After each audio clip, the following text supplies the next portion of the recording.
La doctrine néolibérale qui domine l'économie mondiale depuis les années 80 et surtout depuis les années 90 a engendré la domination d'un modèle de développement basé sur l'extraction et la marchandisation des ressources naturelles, avec en tête l'industrie privée comme moteur de croissance économique. Les industries extractives ont alors été présentées comme des espaces de lutte contre la pauvreté et de développement durable, ce qui soulève des questionnements concernant les conditions sous lesquelles les industries extractives peuvent ou non appuyer le développement d'une société, car l'exploitation d'une ressource non renouvelable entre en contradiction avec le concept du développement durable.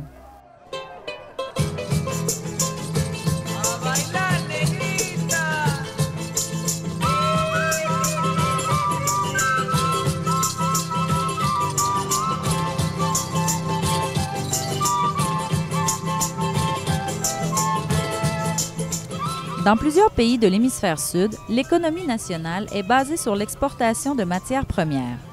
La croissance de l'activité minière a par contre entraîné avec elle une résistance et une mobilisation citoyenne contre la mainmise des intérêts étrangers sur les ressources naturelles. Creo que a la base de los conflictos en torno a la minería está la disputa por el tema de tierras, por el tema de recursos hídricos como elemento fundamental, ¿no?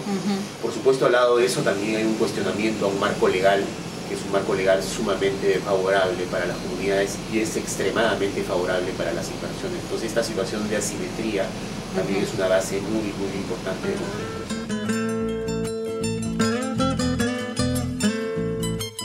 Le Pérou est un pays profondément divisé au niveau de ses classes sociales, de ses régions, de son développement économique et de la distribution des revenus. Environ la moitié des 28 millions de personnes qui constituent la population du pays sont considérées pauvres ou extrêmement pauvres, selon le Programme de développement des Nations unies. De celles-ci, la majorité sont des populations autochtones qui vivent dans les Andes, dans la forêt amazonienne et dans les zones pauvres en périphérie des principales villes du pays. La croissance économique soutenue des dernières années a eu un succès limité dans la réduction de la pauvreté et du déséquilibre entre les riches et les pauvres. Perú es un país, digamos, con una larga tradición minera y en los últimos 20 años se ha convertido, digamos, en uno de los principales países. Actualmente es uno de los países que recibe los principales montos de inversión en América Latina, ¿no? Y en el Perú ha pasado algo muy similar a lo que ha pasado en el resto del continente, es decir, la minería ha crecido en las zonas donde ya había minería, en el Perú, pero también ha comenzado a crecer en zonas donde nunca antes había habido minería, ¿no? Y sin duda, como está pasando también en América Latina, la minería se ha convertido en una fuente de conflicto social muy importante. Les politiques de responsabilité sociale de l'entreprise sont la principale réponse du secteur privé à l'accroissement des exigences sociales à leur égard. El discurso de responsabilidad social aparece, digamos, con varios elementos claves, ¿no?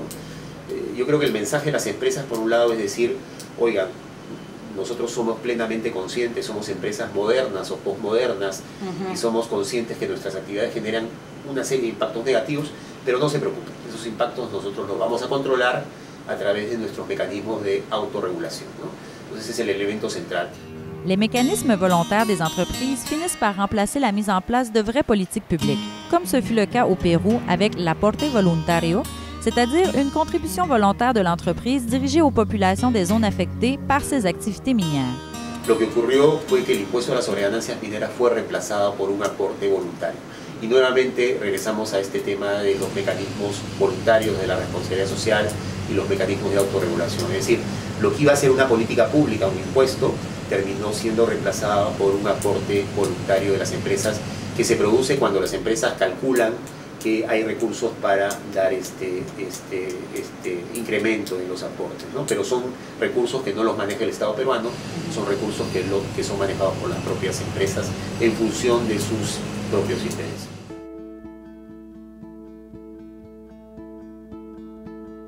Le Canada est un acteur particulièrement important dans le secteur minier international.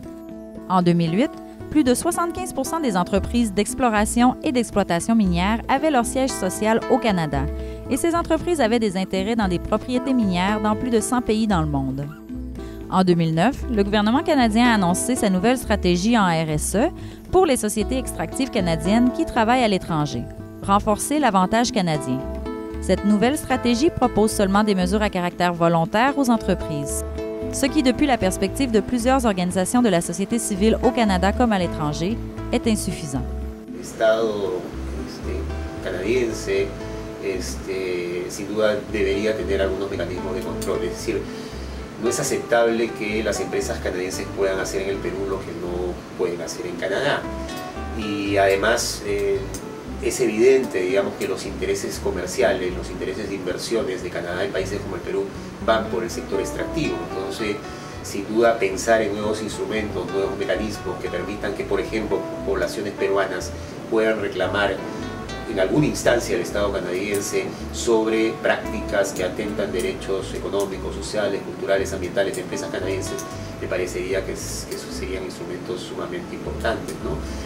Yo creo que no podemos dejar todo este espacio tan complejo, tan difícil de lo que son las relaciones entre empresas mineras y comunidades locales a estos mecanismos de autorregulación. Necesitamos que, digamos, los estados que crean condiciones e influyen además en países como los nuestros para que se desarrollen inversiones también tengan algún nivel de control, de responsabilidad para evitar que se produzcan problemas de afectación de derechos humanos.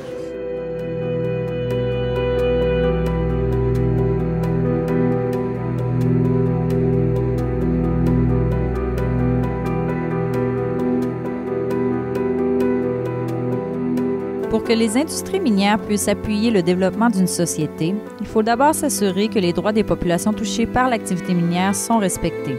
Et la seule façon d'y arriver, c'est en établissant des mécanismes de contrôle des sociétés extractives. Pour que les entreprises soient responsables, elles doivent nécessairement être encadrées par des gouvernements responsables.